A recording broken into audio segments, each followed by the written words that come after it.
I stayed silent for 15 years until the night he stood at my door, his fist knocking softly like he was counting my heartbeats.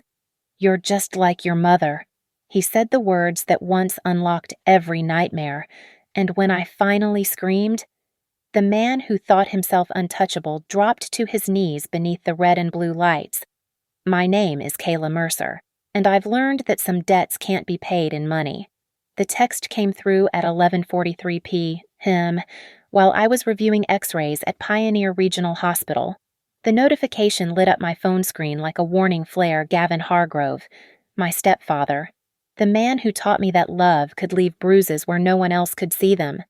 "Need two $800 for the church anniversary celebration and Mason's graduation party. You know what family means. Don't make me remind you what happens when you disappoint me." Then, like a signature at the bottom of a threat, "You're just like your mother, all talk, no action." My hands didn't shake anymore. They used to, for years after I left that house in Garden City. But tonight, they were steady as I held the phone, steady as I opened my banking app, steady as I typed in the amount 1.0. In the memo line, I wrote "best wishes." The fluorescent lights hummed above me in the empty radiology department. That humming sound, it took me back to the garage, 16 years old, his hand around my throat while the neighbor's car horn blared somewhere outside. I couldn't breathe then. The workbench had paint peeling off in strips, and there was motor oil pooled on the concrete, reflecting everything upside down. I remembered focusing on those reflections, on the sawdust scattered like snow, on anything but the pressure crushing my windpipe. "Until you can't breathe," he'd said, "that's when you'll learn respect." But I wasn't 16 anymore. I was 31, a certified X-ray technician with steady hands and a collection of evidence that would make any prosecutor salivate. My phone buzzed again. Another message from Gavin. "Think carefully about your next move. Kayla." I pulled open my desk drawer and looked at the USB drive tucked behind the paper clips. On it was a recording from years ago, Gavin's voice, slurred with whiskey, describing exactly how he disciplined me. He'd been bragging to his construction buddies, not knowing my old phone was recording in my pocket. The audio wasn't complete, wasn't perfect, but it was enough. Combined with the therapy records, the PTSD diagnosis, the photographs of old bruises I'd finally had the courage to document, it was more than enough. 3 more texts came through in rapid succession. "This is about Mason's future. Your mother agrees with me. I'll be coming by if I don't see that transfer. Mason." My half-brother, caught between truth and family, texting me earlier this week to make sure I'd come to his graduation party. "Please, sis, everyone's expecting you." He didn't know what his father really was. Or maybe he did and chose not to see it. 23 years old and still under Gavin's spell, still believing in the perfect suburban family his father had constructed like one of his building projects. Beautiful facade, rotten foundation. I opened my laptop and pulled up the folder I'd been building for 3 years. Screenshots of every text, every email, every veiled threat.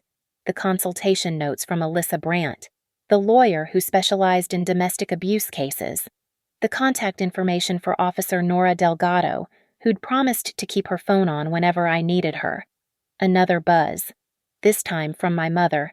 "Kayla, honey, just send him the money. You know how he gets. Don't make waves. Don't make waves." The family motto.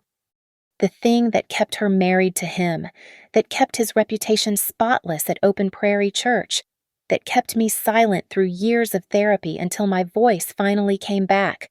I saved Gavin's messages to the cloud, backed them up to 2 separate drives. Then I opened a new message thread with Tessa Cole, my friend and the head nurse at Pioneer. "It's happening. He's escalating." Her response was immediate. "I'm here. Whatever you need." I looked at the X-ray on the screen in front of me, a chest scan showing healed rib fractures. Old trauma written in bone. Not my scan, but it might as well have been. Some injuries never fully heal. They just become part of your structure, visible only when you know where to look. The transfer notification popped up on my phone. $1. Successfully sent. My phone rang immediately. Gavin's name flashed on the screen. I let it go to voicemail, then listened to his voice, tight with rage. You think you're clever. You think you're safe in that apartment. Locks can't keep out what you owe me. Kayla. I saved the voicemail and forwarded it to Alyssa. Tomorrow, I would change my locks. Tomorrow, I would install cameras. Tomorrow, I would begin the process of making him pay for those 15 years of silence. But tonight, I sat in the humming fluorescent light, my hands perfectly steady, and felt something I hadn't felt since I was 16 years old. Not fear, but power. The kind that comes from knowing you're about to flip the script, that the hunter is about to become the hunted. The kind that comes from knowing you're nothing like your mother at all.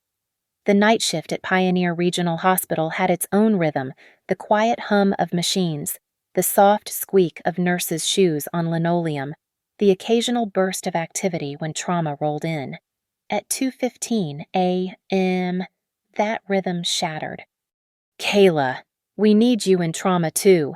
Tessa's voice crackled through the intercom. MVA with cervical spine injury. The patient was a 17-year-old boy, his neck immobilized, eyes wide with fear. As I positioned the portable X-ray machine, my hands began to tremor, not from the work from the bruising around his throat, purple-black against pale skin, clearly not from the accident. Hold still for me, I whispered, but I was talking to myself as much as to him. The lead apron felt heavier than usual, pressing down on my shoulders like phantom hands. The click of the X-ray sounded like a door slamming, and suddenly I was back in that garage, sawdust in my hair, motor oil seeping through my jeans. Kayla.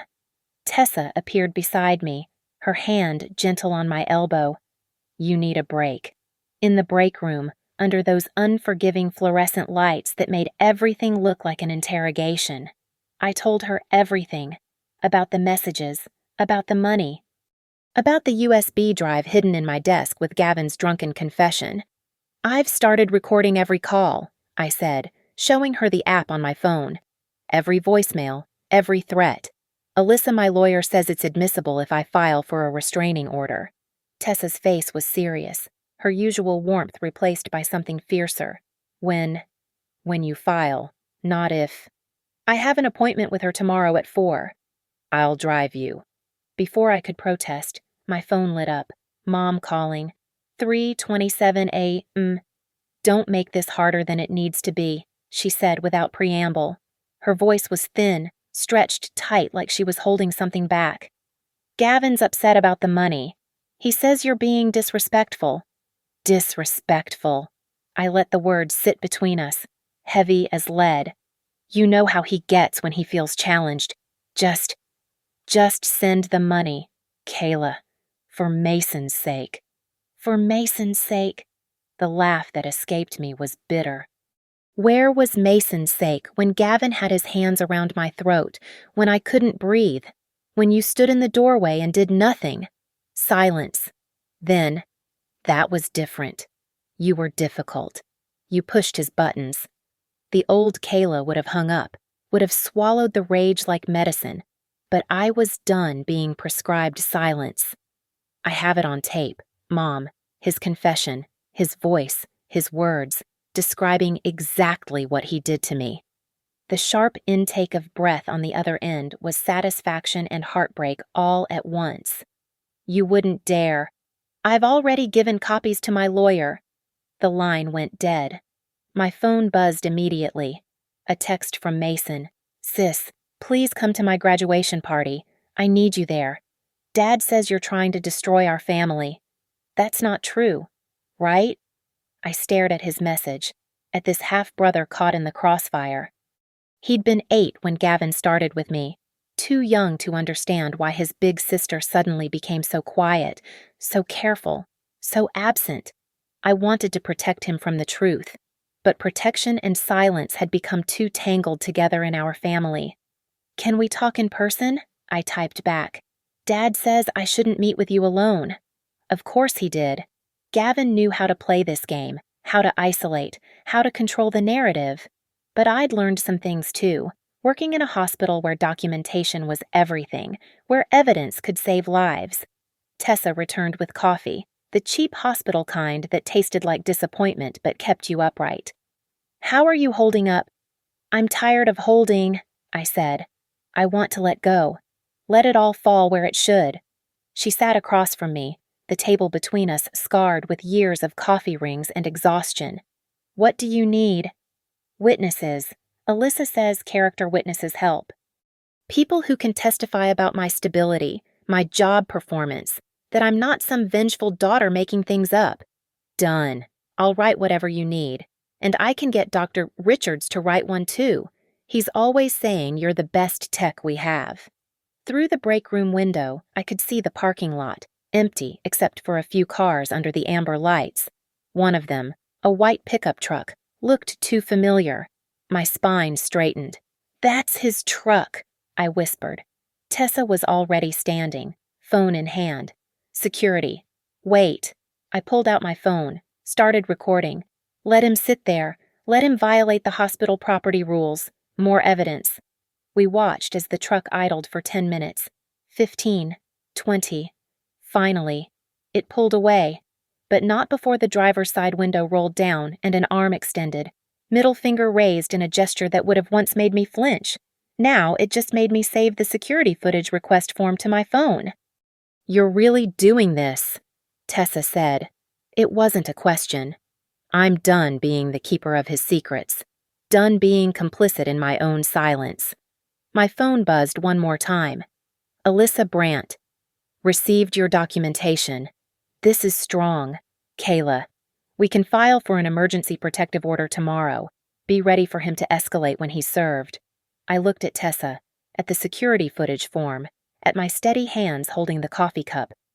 "I'm ready," I typed back, and for the first time in 15 years, I meant it. The locksmith arrived at 7:30 a.m., earlier than promised. His van had 24/7 security solutions painted on the side, and he worked with the efficiency of someone who'd seen too many frightened women changing their locks. "Smart lock system," he said, showing me the digital keypad. "Records every entry attempt, sends alerts to your phone. No physical key for anyone to copy." By 9, I had new locks, a video doorbell, and a security system that would scream if anyone so much as breathed wrong on my doorstep. The installation guy, barely out of college, walked me through the app 3 times, making sure I knew how to pull footage, how to call police directly through the system, how to lock down everything with one button. "You'll get a notification for any movement," he said, "even if someone just stands there." At 11:47, I got my first notification. Through the video feed, I watched Gavin approach my door, key in hand, the familiar scratch of metal on metal as he tried to insert it, the slight hesitation when it wouldn't fit, then the aggressive twisting, like he could force his way in through sheer will. I opened the recording app on my phone, then pressed the intercom button. "The locks have been changed. Gavin." His face snapped up to the camera, and even through the small screen, I could see the vein pulsing in his temple. "Open this door, Kayla." "No. You're just like your mother," he snarled, the words sharp as broken glass. "All talk, acting tough, but we both know what you really are. Weak, pathetic, nothing without family." I kept recording, kept my voice steady. "I'm calling the police if you don't leave." He slammed his fist against the door. The sound echoed through my apartment, but the door held. "You think you can hide behind locks? You think you're safe." I already had Officer Delgado on speed dial, the call connecting on speaker so she could hear everything while my phone continued recording. "This is Officer Delgado. Sir, you need to leave the property immediately." Gavin's face contorted. "Who the hell?" "I'm listening on speaker, Mr. Hargrove. You're being recorded. Leave now or I'll dispatch units to escort you." The silence stretched taut. I watched through the camera as he stepped back, his hands clenching and unclenching. Behind him, Mrs. Patterson from 3B had her phone out, filming. Mr. Vega from across the hall opened his door. stood in the frame, watching. "This isn't over," Gavin said to the camera. "You want to play games. You forget who taught you all your moves." "Actually," I said, my hand steady on the intercom button, "you taught me exactly what not to become." He kicked the door once hard enough that the impact sensor triggered the alarm. The shrieking siren brought 3 more neighbors into the hallway, all with phones raised. Through the chaos, I heard Officer Delgado's voice. "Units are en route. Stay inside. Kayla." But I was already pulling papers from my bag, the therapy records, the protective order application, the printouts of text messages. I cracked the door open just enough to see him backing away from the sound, from the witnesses, from the truth finally having an audience. "Here's what's going to happen," I said, loud enough for the phones to pick up. "You're going to leave. You're going to stop contacting me, and you're going to receive paperwork that makes all of this official." His face was red now. That particular shade I remembered from childhood, the color that meant someone was about to hurt. But I wasn't a child anymore, and there were 6 phones recording, 1 officer listening, and 2 police units reportedly 3 minutes away. "You ungrateful." "Sir, final warning." Officer Delgado's voice cut through. "Leave immediately." He pointed at the camera, at me, at the watching neighbors. "She's lying. Whatever she's told you, she's sick, needs help. I'm trying to help her." "Mrs. Patterson spoke up, surprising everyone. "I've lived here 3 years. That girl's never caused a single problem. You, on the other hand, I've seen you here before, yelling, threatening. I remember last month," Mr. Vega added. "You were pounding on the door at 2 in the morning." The hallway was bearing witness. All these people I'd only nodded to in passing were suddenly my defenders, my memory keepers, my proof that I existed beyond Gavin's narrative. Red and blue lights flickered through the hallway window. 2 officers appeared at the stairwell, hands resting on their belts. "Sir, we need you to come with us." Gavin looked at me one last time through the cracked door. "Your mother's right about you. Selfish, destructive. Just like myself." I finished. Exactly like myself. Finally. As they escorted him out, I heard him tell the officers I was mentally unstable, that he was concerned for my welfare, that this was all a misunderstanding. But Mrs. Patterson was already showing them her video, and Mr. Vega was giving his statement, and Officer Delgado was explaining the situation over the radio. My phone buzzed. "Alyssa, just got a call from Officer Delgado. Beautiful work. This recording will strengthen our case significantly. Can you come by at 3? Then a text from Tessa. "Saw the emergency call on the hospital scanner. You okay?" And one from Mason. "Dad just called me from the police station. What did you do?" I looked at that last message for a long time, then typed, "I changed the locks." Because sometimes that's where taking your life back begins, with a door that no longer opens to your past. The open prairie church sat like a monument to false virtue on Meridian's main street, its white steeple piercing the Sunday morning sky. I parked across the street at 1023 A, Mem, positioned where I could see but not be seen. My phone already recording through the windshield. The congregation was gathering for the special announcement, Gavin's moment to unveil his youth shelter project. Through the church's glass doors, I watched him glad-handing the faithful, his contractor's hands clasping shoulders, his smile wide and practiced. The perfect Christian patriarch, generous with his time and other people's money. "We must protect our children." His voice boomed through the open doors as the presentation began. "They are our future, our responsibility, our sacred trust." I zoomed in on my phone, capturing every word as he stood at the podium, light streaming through stained glass to paint his suit jacket in reds and blues, righteous colors for a righteous man. The irony tasted metallic, like blood in my mouth. My phone vibrated. "Alyssa, found something interesting in the public records. Call me." I stayed another 10 minutes, recording his promises to create a safe haven for troubled youth. His voice thick with manufactured emotion. Several people wiped away tears. Mrs. Henderson pledged $5,000 on the spot. In my car, I called Alyssa back. Your stepfather's construction company has some interesting financial patterns, she said without preamble. 3 instances of duplicate billing to the church for the same materials. Small amounts, $500 here, $800 there, but it's a pattern. You think he's stealing from the church? I think it's leverage. We're not building a fraud case, but it's useful to show character. More importantly, I found a witness. My heart stuttered. Who?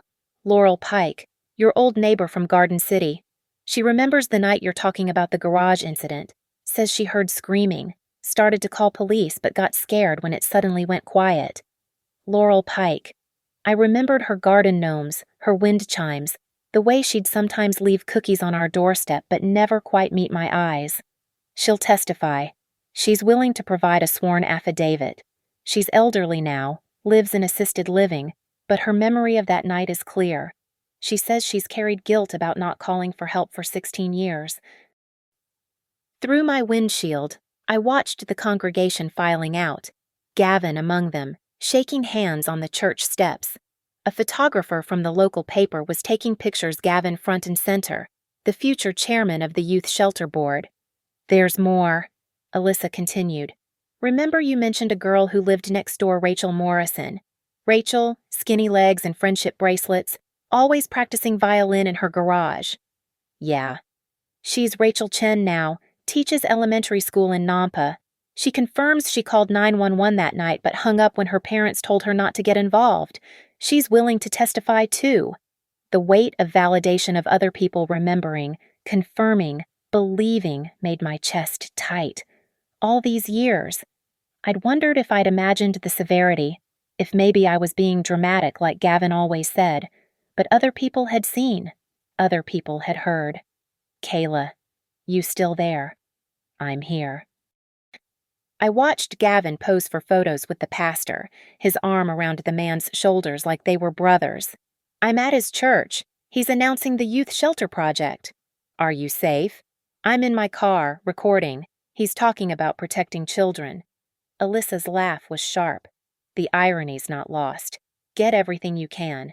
Video of him claiming to protect kids while having a restraining order for child abuse. That's gold. After we hung up, I drove to Garden City, to the old neighborhood. The house looked smaller than I remembered. The garage door painted a different color but still slightly crooked.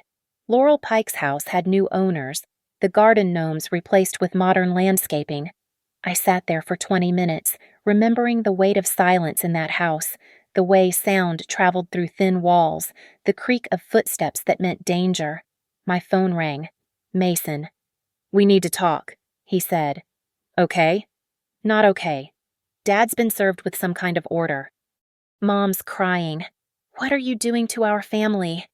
Our family. The words came out harder than intended. Mason, do you remember when I stopped coming to family dinners? When I moved out at 17? You went to college early. I was running for my life. Silence. Then, Dad said you'd say something like that. Said you've always been dramatic, making things up for attention. I have recordings.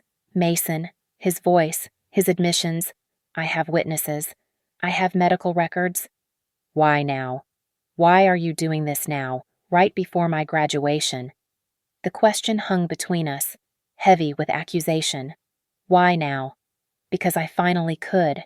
Because I'd spent years in therapy learning that silence was complicity. Because every time Gavin stood at a podium talking about protecting children, my throat remembered the pressure of his hands. Because he's escalating, I said finally. Because I'm done being afraid. Because maybe, just maybe, if I speak up, he won't do to someone else what he did to me. He would never. He already did. Mason. To me. Your sister. And everyone knew and no one stopped it. I heard his breathing, rapid and uncertain. The graduation party, he said finally. Mom still wants you to come. I can't be in the same room as him. Then we'll have 2 parties, one with him, one with you. You can choose. The offer broke something in me, this brother trying to bridge an unbridgeable gulf, trying to have both truths exist simultaneously. You shouldn't have to choose, I said. But I do, don't I? That's what this is really about, making everyone choose. After he hung up, I sat in front of that crooked garage door, remembering. A text from Tessa appeared. Local paper wants to interview Gavin about the youth shelter. Might want to send them some context. I looked at the photos I'd just taken of him at the podium, righteous light streaming across his face, and made a decision, not to send them to the paper, not yet, but to keep gathering evidence, keep building the case, keep preparing for the moment when his public mask would crack and everyone would see what I'd seen all along. The truth. Waiting patient as stone, ready to bring down his carefully constructed kingdom. The CPS worker arrived at 8:15 am on Tuesday, her badge clipped to a lanyard that had seen better days. Through the doorbell camera, I watched her check her paperwork twice before pressing the button. Ms. Mercer, I'm Sarah Winters from Child Protective Services. We received a concerning report about your mental stability and home environment. I'd been expecting this since Alyssa warned me yesterday. Gavin's playbook was predictable when cornered. He'd weaponized the system meant to protect. Please come in, I said, opening the door wide.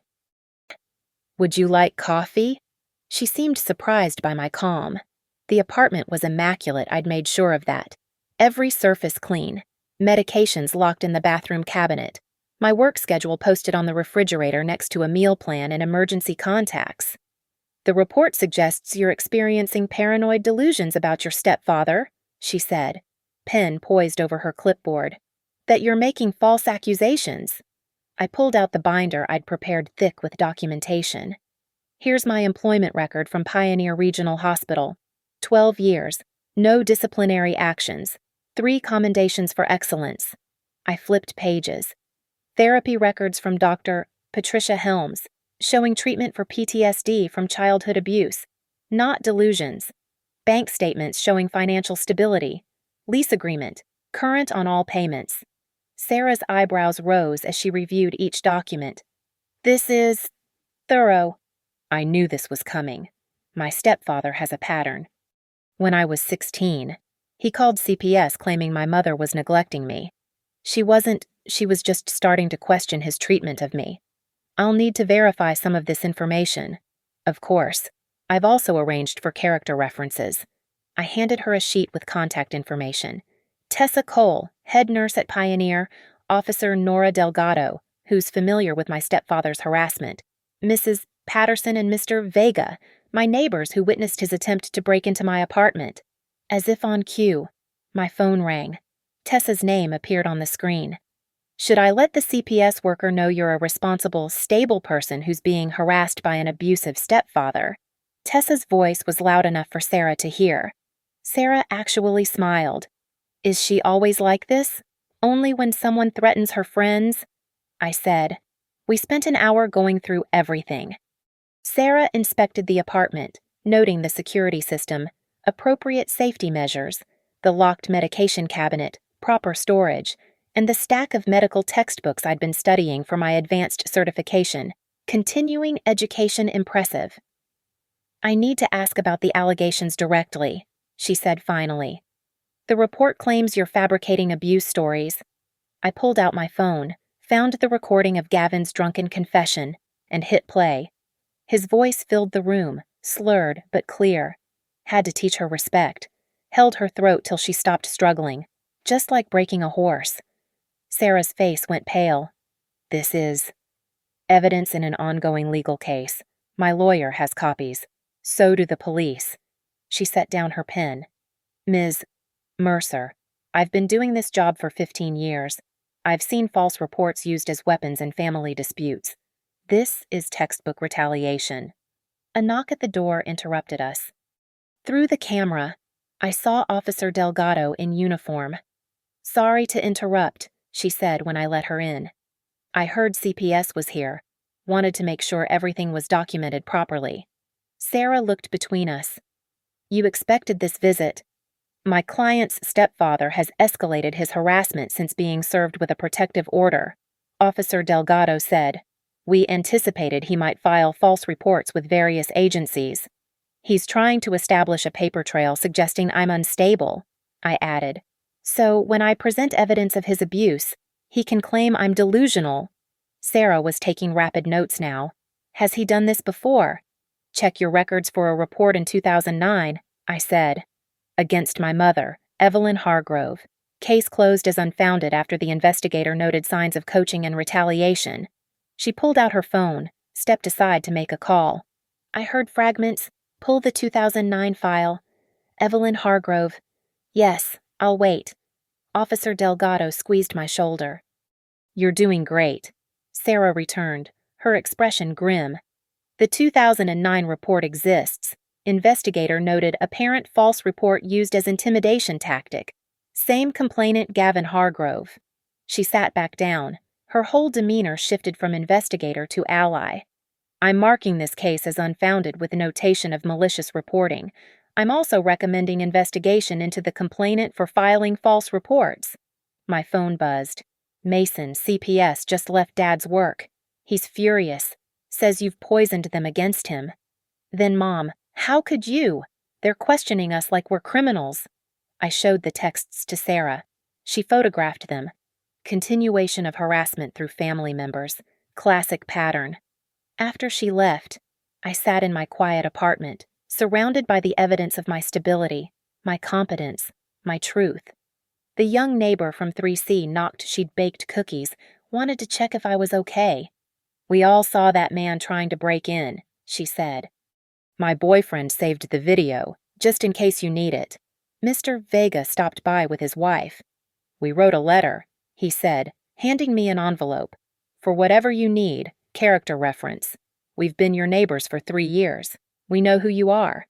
By evening, I had 7 written statements from neighbors, 3 more from co-workers, and a formal letter from Dr. Richards stating I was an exemplary employee whose professionalism and stability have never been in question. Alyssa called at 6:45 p.m. Sarah Winters just sent her report, unfounded, with recommendation for investigation of false reporting. She also noted evidence of systematic harassment and abuse. Kayla, this is huge. His own weapon just backfired spectacularly. I looked at the binder of evidence, the stack of character references, the recording app on my phone, every trap Gavin set. I'd turned into evidence. Every attack became another document in the case against him. He taught me well, I said to Alyssa. He taught me that systems can be weapons. He just never expected me to learn how to use them too. The apartment was quiet after the call, but it wasn't the oppressive silence of fear anymore. It was the calm before justice, the pause before truth, the breath before the scream I'd been holding for 15 years finally found its way out. The conference room at Alyssa's law firm felt like a war room. Papers covered every surface timelines, photographs, transcripts. At the center of it all, my laptop played Gavin's voice on repeat as Alyssa took notes. Just like breaking a horse. His drunken voice slurred through the speakers.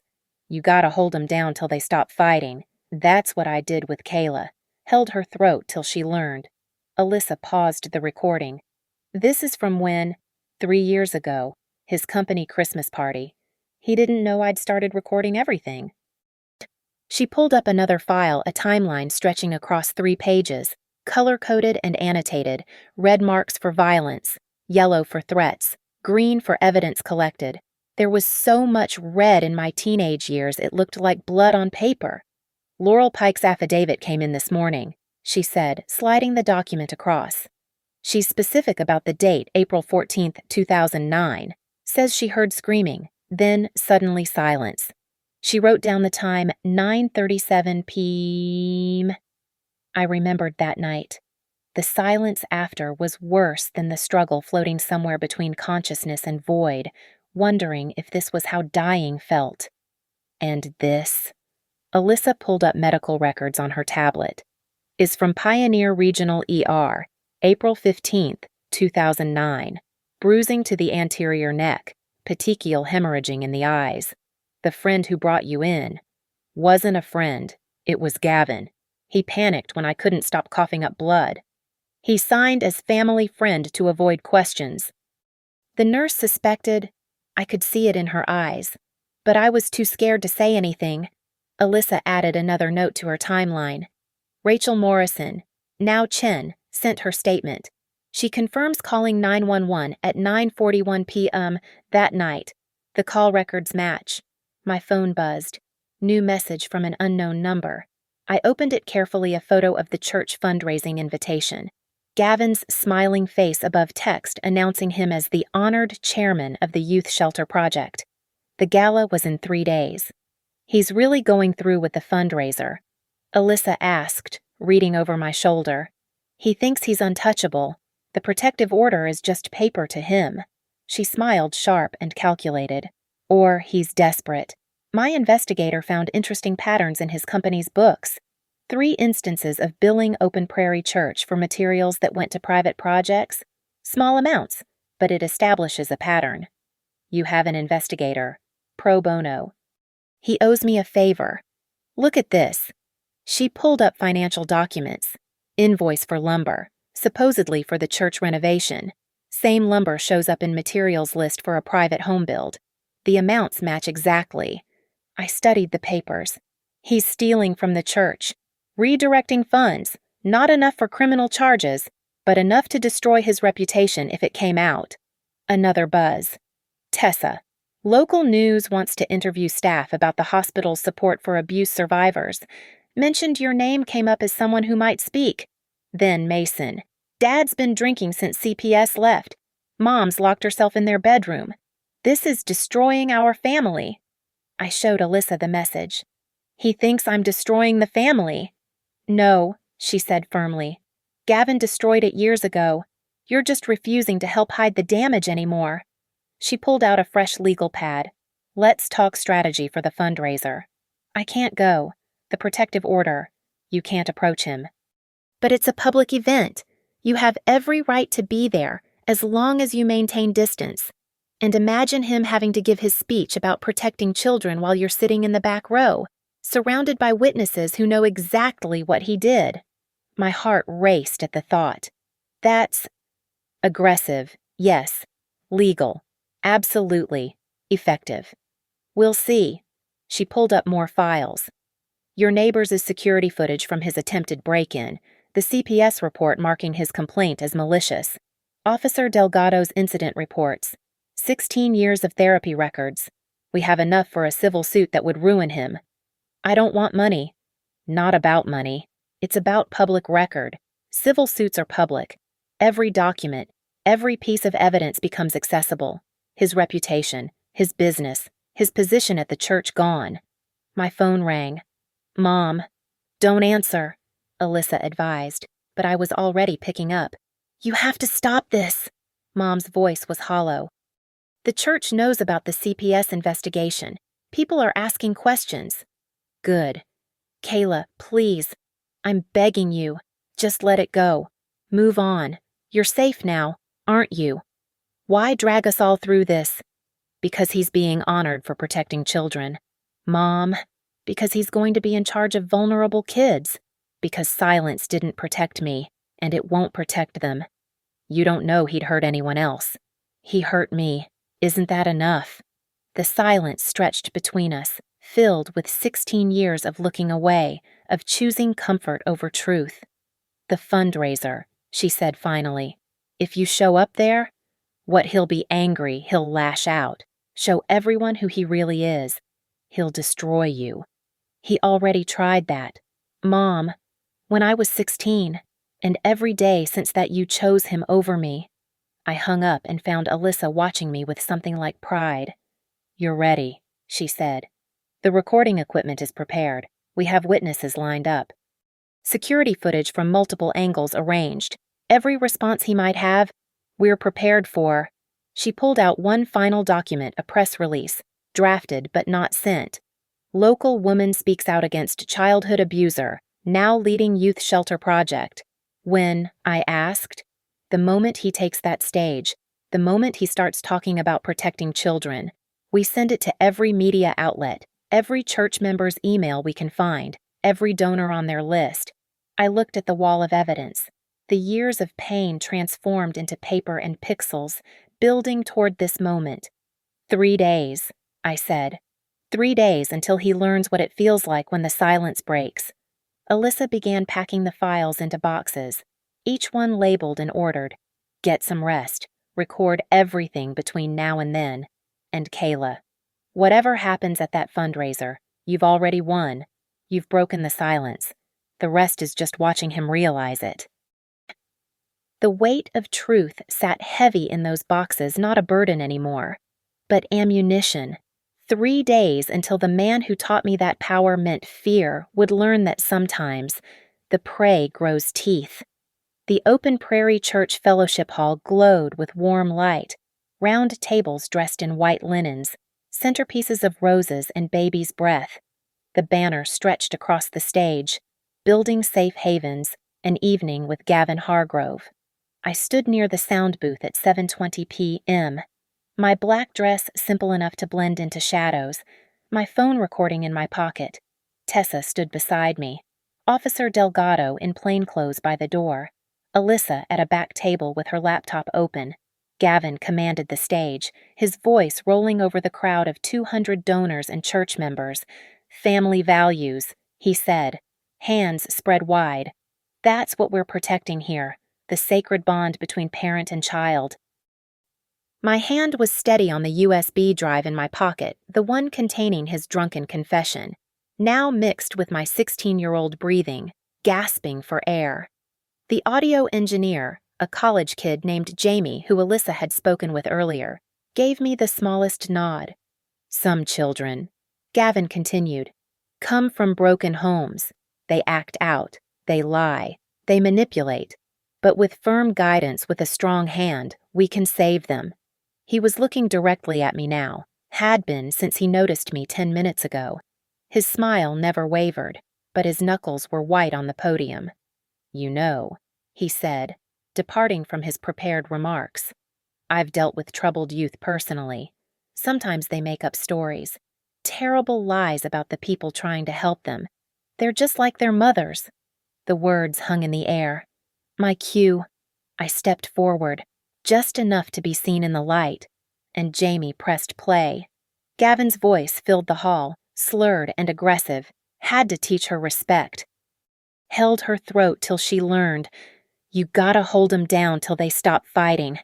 Then, underneath it, the sound of gasping, choking, a 16-year-old girl fighting for air. The hall erupted, chairs scraped, voices rose, phones appeared in every hand. Gavin grabbed the microphone. That's fake, that's... But the screens on either side of the stage meant for his presentation lit up with documents. The CPS report marking his complaint as malicious. The protective order, photos of bruises with medical documentation. Laurel Pike's affidavit scrolling slowly. Her words about the screaming, the silence, the guilt she'd carried. Turn it off, Gavin roared at Jamie, who stepped back, hands raised. You're just like your mother. Gavin's recorded voice continued. Worthless. Nothing. I'll teach you. The finance director stood up, his face pale. Gavin, what is this? More documents appeared on screen. The invoices, the duplicate billing, church funds redirected to private projects. Small amounts, but undeniable patterns. Gavin started toward me, his face that dangerous red I knew so well. You lying little... Stop! The word tore from my throat, 16 years of silence shattering in a single sound. It echoed off the walls, froze him mid-step. That's close enough, Mr. Hargrove. Officer Delgado stepped into view, badge visible. You're in violation of a protective order. Behind her, a financial crimes inspector stood with a folder. We also have questions about these invoices. The crowd pressed back, a circle of shocked faces and recording phones. Mom stood near the kitchen door, her hand over her mouth. Mason beside her, his graduation program crumpled in his fist. Gavin spun, looking for allies, but found only cameras. She's sick. She needs help. I was trying to protect her. From breathing, I asked, my voice carrying in the stunned silence. Is that what you were protecting me from when you crushed my throat? He lunged forward. Delgado moved faster, catching his arm, spinning him against a table. Centerpieces crashed, water and roses spreading across white linen like blood. Gavin Hargrove, you're under arrest for violation of a protective order and assault. As she read him his rights, his voice rose to a roar. This is my church, my project. You can't... Sir, you need to stop resisting. The financial inspector stepped forward. We'll also need you to come in regarding fraudulent billing practices. The lights caught his face as they turned him red and blue from the patrol cars outside, washing over his expensive suit, his carefully styled hair, his reputation crumbling in real time. You destroyed everything, he snarled at me as they led him past. No, I said, loud enough for everyone to hear. I just stopped protecting you from the truth. The hall stood frozen as the police cars pulled away. Then, slowly, people began to move. The pastor approached me, his face grave. Ms. Mercer, we had no idea. You had reports, I said quietly. From CPS, from neighbors. You just chose not to see. Someone started clapping. Mrs. Patterson from my apartment building, who'd somehow heard and come. Then another person, then another. Not celebration acknowledgement, recognition, witness to truth finally spoken. Mason approached slowly. Kayla, I'm sorry, I said. About your graduation party, about all of it. That recording, was that really? That was Tuesday, April 14th, 2009, 9:37 p.m. I was 16. He looked at Mom, still frozen by the kitchen door. You knew she couldn't meet his eyes. I touched his shoulder gently. This isn't your fault. None of it. Alyssa appeared beside me, professional smile in place. Several reporters outside want statements. I looked around the hall at the overturned flowers, the abandoned donation forms, the screens still scrolling through evidence. Not tonight, I said. Tonight. I just want to breathe. As I walked toward the exit, people parted like water, some with pity, some with shock, some with a recognition I saw too often in too many eyes, survivors recognizing another survivor. At the door, I turned back one last time. The microphone lay abandoned on the stage, still live, humming with possibility. 15 years of silence, ended with a scream. And finally, I could breathe. The microphone hit the wooden stage with a sharp crack that echoed through the fellowship hall. Officer Delgado's voice cut through the chaos, reading rights with practiced precision. The red and blue lights from the patrol cars painted everything in alternating colors: justice and emergency, authority and alarm. Gavin's face contorted as they guided him toward the door. His expensive suit wrinkled, his carefully maintained image shattered like the centerpieces scattered across white tablecloths. Mom stood frozen by the kitchen entrance, her hand still covering her mouth, while Mason gripped his crumpled graduation program like an anchor. I walked toward the exit, each step feeling lighter than the last. The crowd parted, some recording on their phones, others too stunned to move. Mrs. Patterson from my apartment building squeezed my hand as I passed. Brave girl, she whispered.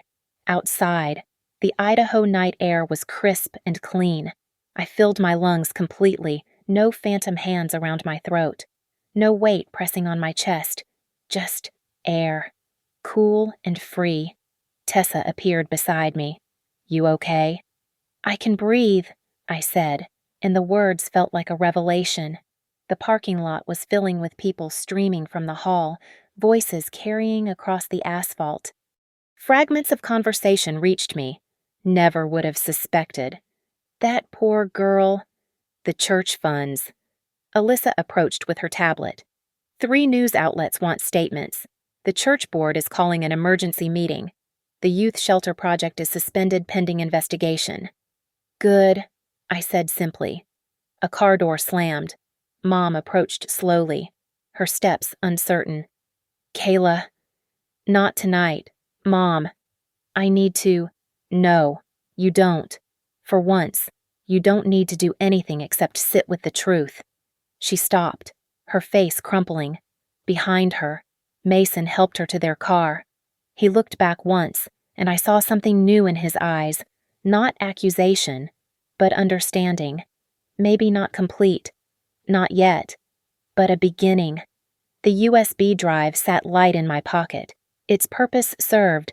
3 years of gathering evidence, of recording every threat, of building an unassailable case, all for this moment when the silence finally broke. My phone buzzed. Messages flooding in from coworkers, from neighbors, from people I hadn't spoken to in years. Support, shock, solidarity. But one stood out from Rachel Chin, the girl who'd tried to call 911 all those years ago. You did it. You actually did it. Thank you for being braver than the rest of us. Officer Delgado returned, her uniform still crisp despite the altercation. He's being processed.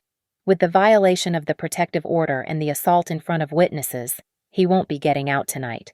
The Financial Crimes Unit wants to meet Monday about the church funds. Will it stick?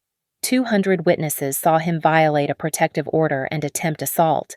The financial crimes are documented. Your evidence is solid. She paused. You did good, Kayla. Real good. As the crowd thinned and the night deepened, I stood in that church parking lot where Gavin had built his kingdom of respectability. The kingdom was rubble now, scattered like the roses from those overturned centerpieces. Tessa drove me home in comfortable silence. At my apartment building, the new locks gleamed under the hallway lights.